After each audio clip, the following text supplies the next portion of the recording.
Perkenalkan, nama saya Ria Ramadhani, NIM 221FI 03074. Di sini saya akan melakukan video untuk ujian praktek memenuhi mata kuliah patologi modul 2 tentang antropometri dan pemeriksaan fisik pada bayi baru lahir.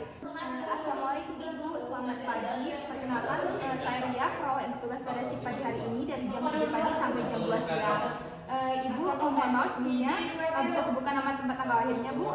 Baik, sesuai dengan gelang identitasnya ya, Bu. Hari ini saya akan melakukan pemeriksaan pada bayi Ibu yang baru lahir, yang bertujuan untuk mengetahui status kesehatan pada bayi Ibu. Waktu yang diperlukan 10-15 menit ya, Bu. Apakah diizinkan, Bu? Baik, terima kasih, Bu. Persiapan alat dan bahan. Kemudian, memakai celemek untuk perlindungan diri.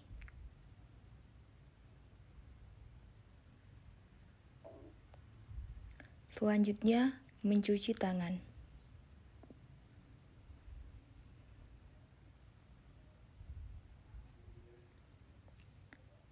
Setelah itu, gunakan handscoon.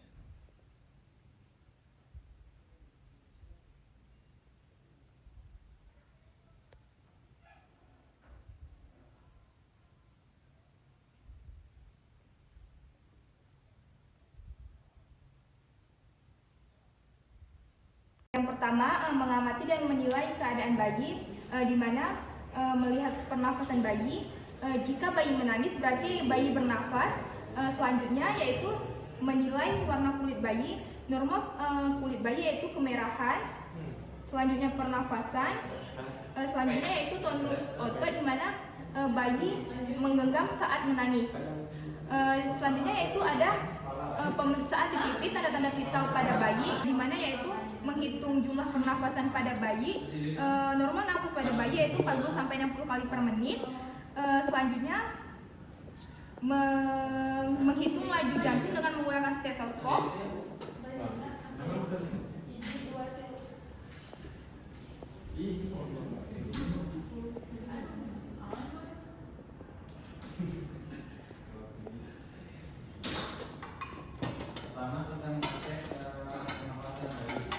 Kemudian mengukur suhu tubuh bayi menggunakan termometer selama 5-10 menit. Untuk ini menangis juga normal karena baru lahir. Untuk tonus ototnya juga normal. Pokoknya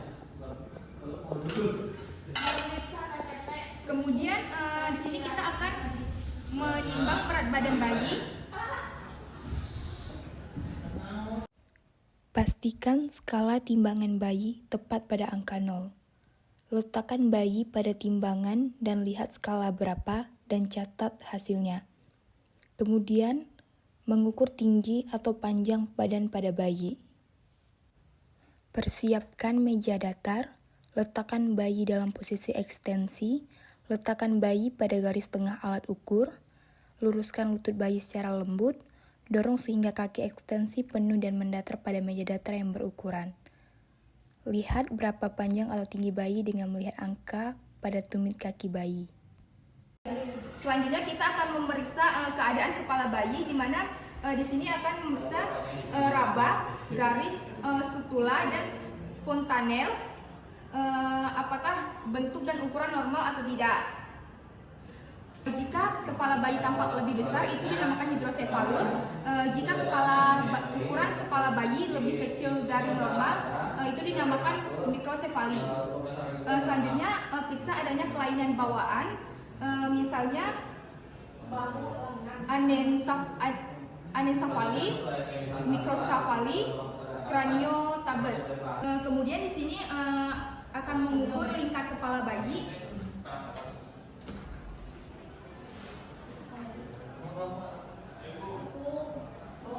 Yaitu dimulai dari frontal ke atas telinga bayi, oksipital, kembali lagi ke frontal. Periksa keadaan telinga bayi. Di sini tatap mata bayi untuk mengetahui adanya sindrom Down atau tidak. Selanjutnya, daun telinga yang rendah. Daun telinga rendah kemungkinan akan terjadi pada bayi yang mengalami sindrom tertentu. tertentu yaitu Pierre Rabin. Kemudian mengecek apakah adanya kulit tambahan atau aurikel. Periksa keadaan mata bayi. Dia meliputi pertama periksa jumlah mata, letak, serta posisi mata pada bayi. Periksa kedua mata bayi apakah normal atau bergerak sesuai arahan yang diikuti jari kita. Selanjutnya periksa adanya strabismus, yaitu dengan cara begini. Strabismus itu koordinasi mata yang belum sempurna. Periksa adanya katarak kongenital atau tidak. Selanjutnya periksa pus pada mata menggunakan kapas.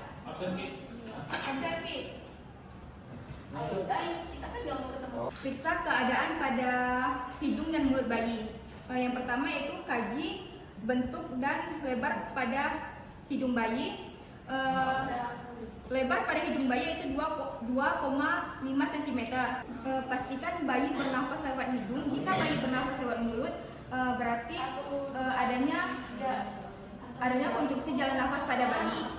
Kemudian mengecek pada mulut bayi apakah sumbing atau tidak. Mengecek refleks skin yaitu mengisap, refleks rutin mencari, dan refleks menelan.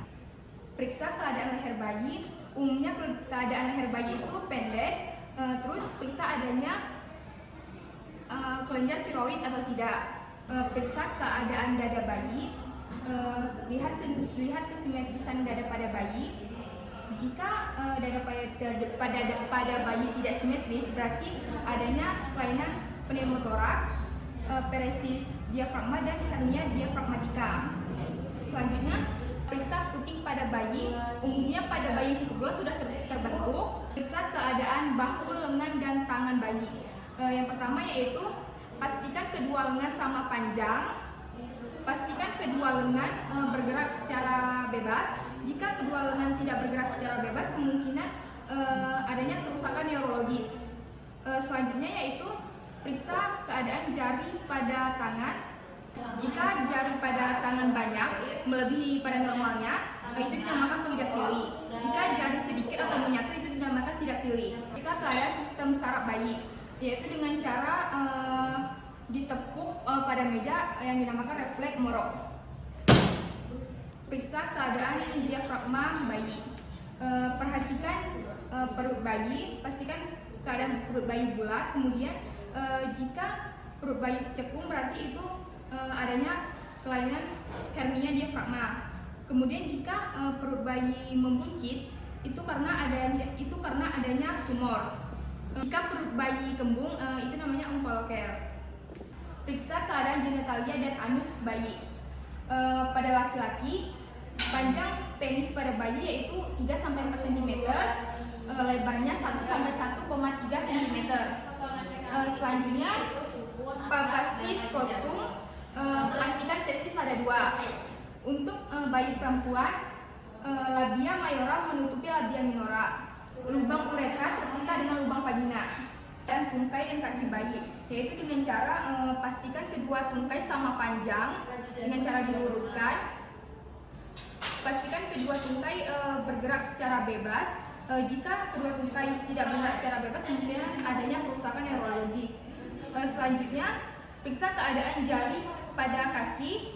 Jika adanya kelainan polidaktili, yaitu jari kaki yang berjumlah lebih daripada normal. Sidaktili yaitu jumlah jari kaki yang kurang atau menyatu. Selanjutnya, periksa refleks Babinski dengan cara di telapak kaki bayi. Periksa keadaan punggung bayi, yaitu dengan cara meraba punggung bayi apakah adanya pembengkakan atau tidak, yang dinamakan kelainan myelomeningokel.